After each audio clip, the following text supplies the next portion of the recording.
On a holiday, my husband and our daughter had left early in the morning. I was at home alone, enjoying spending my time just for myself. My serenity was shattered by a phone call. "Your daughter." The caller was from the hospital, saying your daughter has been in an accident and is seriously injured. I quickly said I'd be right there, hung up, and hurried my way to the hospital. But just as I was about to leave, the cheerful "I'm home" of my daughter could be heard from the entryway. "My name is Julie Moore. I'm a 40-year-old homemaker. Right now, I work part-time as an administrative assistant. My husband, George, is a 43-year-old office worker. Our daughter, Emma, is a 14-year-old 8th grader studying for her high school entrance exams. Our family is just an average household. But we hit a turning point in our parent-child relationship 5 years ago when our daughter entered puberty. Until then, Emma used to consult her dad, my husband, on anything, but as she started to grow up, she began turning to me more and more since I'm the same gender. My daughter hasn't been ignoring her father, but I've noticed they talk less than they used to. It seems to make him feel lonely. As he's been saying, I just don't get her anymore, and it's probably making him rethink his role as a parent. But it's not like she tells me everything, either. For her, it's less about seeking advice, and more about wanting to share her experiences with an adult. She doesn't just accept everything we think because it's from her parents, she wants to form her own opinions. I believe this is a necessary part of growing up, not just physically but also emotionally, from a child into an adult. My husband and I have had many discussions about our daughter. But it seems like his heart just can't keep up with the sudden shadows falling over their once smooth relationship. Especially since she started middle school, I've been concerned that her father has been coming home later and later. Is he avoiding her? Then one day, when my daughter got home, she approached me wanting to talk about her dream school. "I had a meeting with my teacher today about my future. I want to continue playing volleyball even in high school. Do you have a specific school in mind, Emma?" "It's out of state, a school known for its strong volleyball program. I'd have to stay in a dorm. Not from home, but I really want to go to that school." "Out of state, yeah, this is something we definitely need to talk over with your dad." "Sure, I'll talk to Dad about it." The idea of her moving out of state for school, honestly. I couldn't immediately say that's fine, and I needed to hear what her father thought too. We decided to wait for my husband to get home and discuss it together. He came home earlier than usual because he received an email from her for the first time in a while. And although surprised and a bit perplexed, he listened to what she had to say. She must have been thinking about how to explain it to her father, trying to convey why it had to be that particular school, and expressing her feelings.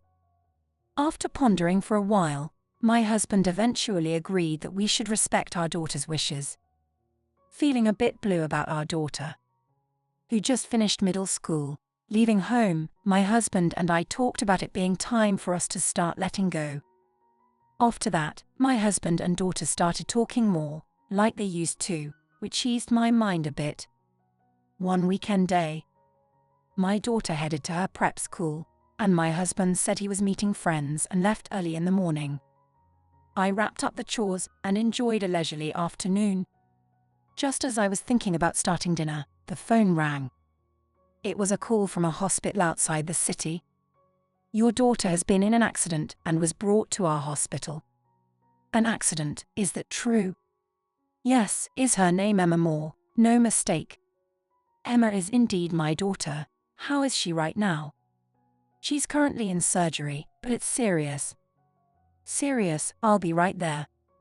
As I felt the blood drain from my face at the nurse's words, I replied, and quickly gathered the necessities for a hospital stay, and headed for the front door. I was putting on my shoes at the entryway when the door opened, and my daughter came in saying, "I'm home." Frozen in place, I just stared at her. She looked back at me curiously and asked with a smile, "What's up? What's wrong?" "You weren't in an accident." "An accident? What are you talking about?" because the hospital just called. I told you I was going to tutoring, didn't I? And I texted Mom on message saying I was on my way home. What? Indeed, I had received a message from my daughter about 15 minutes earlier. I hadn't noticed until she mentioned it because my phone was in my bag and on silent mode. Besides, the hospital you mentioned is in the opposite direction of the tutoring center. If I were going somewhere else, I'd definitely let Mom know first. That's true. Talking to my daughter, I began to calm down, and the phone call from the hospital came back to me. The hospital clearly said the name was Emma Moore. Someone must have mentioned my daughter's name for them to contact our home, so. Who is the seriously injured daughter they called about? Wanting to uncover the truth, I decided to go to the hospital with my daughter. Upon arriving, as I spoke to the receptionist, our family name is Moore, we received a call about our daughter. I heard a familiar male voice from behind. What are you guys doing here? Turning around, I saw my husband, sitting in a wheelchair, his body wrapped in bandages. Honey. Dad? Why are you here? As my husband began to panic, the nurse pushing his wheelchair cut him off. Your daughter's room is this way. My daughter. Nurse, you've got it wrong. She's. Please, just take us to that room. The nurse led us to a room where a girl, not much older than my daughter, lay sleeping in the bed. She seemed even more injured than my husband, with bandages wrapped around half of her face. It was a heart-wrenching sight. My husband muttered, "This is," ignoring his murmurs. I turned to the nurse. Who is this child? What, your daughter, right? I only have one daughter and it's not her. Why did you think this girl was my child? When I said that, the nurse looked towards my husband in the wheelchair. Your husband said this girl was his daughter. I didn't say that. What? But you definitely said she was your daughter, Emma. I see. Understood. So. I'll discuss this further with my husband. Sorry to bother you when you are busy. I subtly indicated to the nurse that I wished for some privacy. Though she seemed unconvinced, she gave a small nod and left the room. Explain yourself. Who is this girl? I don't know. A crisp slap echoed through the quiet hospital room. In a burst of emotion, I had slapped my husband across the face. Hey, not in front of Emma, all right. Emma, could you call your grandparents for us? Yeah, okay. Tears were welling up in our daughter's eyes as she left. She concealed them by not looking back at the hospital room, not even once. Emma. Have you realized those tears aren't because of your accident? You know, and certainly not because I slapped you. You have no right to call out to her. You mean there's another daughter besides Emma? No, this girl is. Then who is she? At my words, my husband looked down, avoiding my gaze. Aren't her real parents worried? We need to contact them. After saying that, he remained silent, and then muttered, I don't know. Enough already, you were with her during the accident, right? Did you pretend she was your daughter at the hospital? What's this all about? After a brief silence, he began to talk about the girl. He met her through a dating site, and had been engaged in a so-called sugar daddy relationship for the past 6 months. He said at first, he just wanted to talk to someone the same age as his daughter because she wasn't paying attention to him anymore. He was curious about what girls her age were thinking. But he became fond of her because she was more obedient than his real daughter and affectionately called him daddy, which led to a romantic relationship.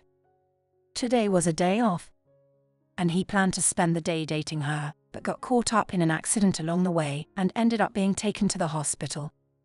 Not knowing how to explain this girl, whose real name he didn't even know, he blurted out, she's my daughter, on the spur of the moment. Sugar daddy relationships. What are you really thinking? I'm sorry. It was pitch dark before me.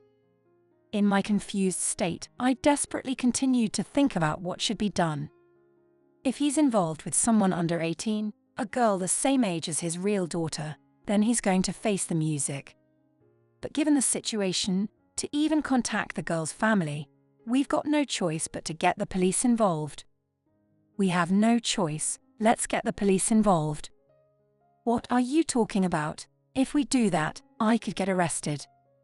What are you talking about? Might get arrested. Considering what you've done, isn't that a given? Are you going to abandon me?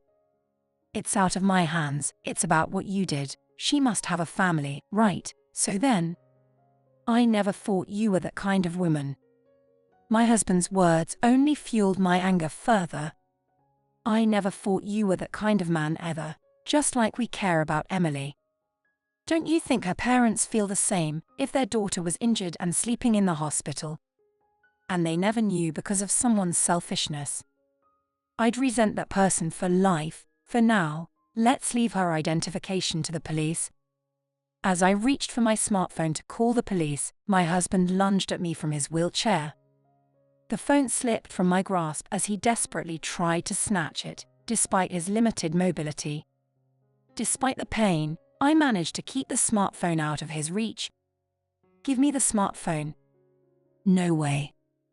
The scuffle with my husband felt like it lasted only a few minutes, but it continued until I was forcefully pulled away from him. What are you two causing a commotion about in the hospital? When I turned around, there stood my in-laws who had hurried over. What on earth happened, Julie? Who is this young girl sleeping in the hospital room labeled with Jake's name? Explain yourself properly. I told my in-laws about my husband and the girl. They listened without interrupting until the end, but once I finished, my father-in-law had grabbed my husband by the collar. What kind of man are you? Dad, please, this is a hospital room. Getting everyone involved in the mess you've made. His anger didn't subside for a while, but he seemed to have calmed down by the time my mother-in-law ushered us to the lounge area. Julie, you're hurt, shouldn't we get that looked at? I'm fine. More importantly, we need to contact that young girl's family as soon as possible. Do we have any idea who that girl is or where she's from? No, I think we've done all we can to find out on our own. And to call the police, we should just wait for her to wake up and then ask her. The next moment, a sharp snap echoed through the hospital room. It was the sound of my father-in-law slapping my husband's face. Enough is enough. How long are you going to keep talking like that? Take responsibility for what you've done. Aren't you also a parent? My father-in-law agreed to contact the police, and I had a doctor look at my injuries.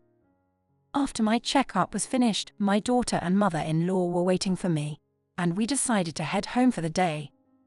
Once we got home, my daughter stayed by my side, silent. She only muttered once, "Is it my fault Dad did what he did?" I could only keep telling her it wasn't. It was already night when I heard from my father-in-law that the police had identified the girl from her belongings and managed to contact her family. Later, I learned the girl had woken up late at night and was going to be returned to her parents. However, due to her history of running away, she was taken into care by Child Protective Services as a juvenile at risk. My husband was arrested for violating local statutes and child exploitation offenses.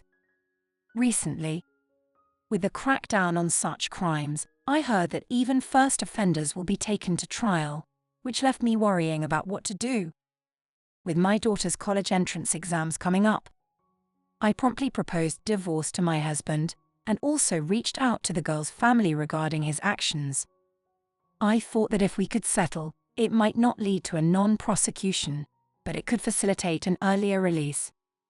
This wasn't for my husband's sake, but for my daughter's. His actions had become the talk of the town, and it was especially tough on my daughter, who was old enough to understand everything. My in-laws apologized repeatedly, but you can't control what other people say. As an adult, I could have resigned myself to it, but I wasn't about to let my daughter go through the same. The family on the other side was hesitant to negotiate. But I think that's a natural feeling for any parent with a child of the same age. So, I hired a lawyer to proceed with the settlement negotiations. Regarding the divorce, my husband agreed without a fuss. I believe it was also thanks to my in-laws' persuasion. The talks with the girl's family were taken over by my in-laws as well, and my husband was sentenced to 3 years in prison. It goes without saying, but he was fired from his job. After discussing with my in-laws, we decided to sell the house to cover the compensation and child support for my daughter, and I agreed to receive $70,000.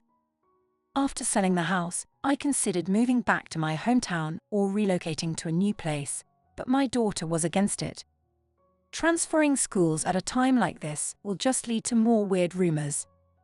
I've got exams coming up, and I do have some friends, so it'll be okay, she said. Despite my worries about her decision, we moved to a short-term rental apartment near her school, and she continued attending without transferring. She stayed true to her will, worked hard, and managed to get accepted into the school of her choice. At first, she faced some harsh words and ill-intended comments, but it turned out to be a thankful episode with friends standing by her side. With the arrival of spring and the start of high school, my daughter and I decided to move out of state. At her new high school's volleyball team, she's shown as a regular player even as a freshman, and her school life seems to be going well. I'm grateful for the good relationships I've found at my new job, and am determined to keep pushing forward together with my child.